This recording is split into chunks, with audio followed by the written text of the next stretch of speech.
Today we will be showing you how to extract a tape from a Quantum DDS tape drive. This tape extraction procedure will work for all generations of Quantum DDS drives. Please be advised, this is for extraction of a tape from a defective tape drive only. Removing the tape from the drive will not fix a faulty drive, and the drive itself will still need to be replaced. You will start by removing the side metal rails if there are any installed.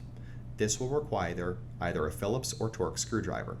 Some applications do not use these rails, so if you don't have them installed, please just continue with the rest of the extraction.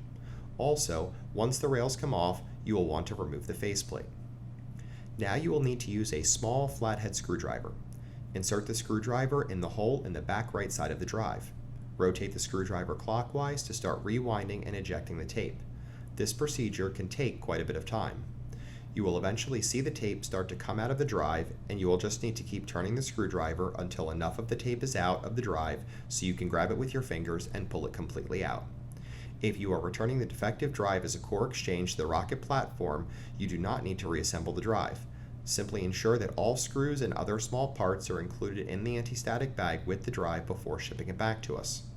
If you have any further questions about tape extraction from a Quantum DDS tape drive, please reach out to us at support@therocketplatform.com. Thanks for watching.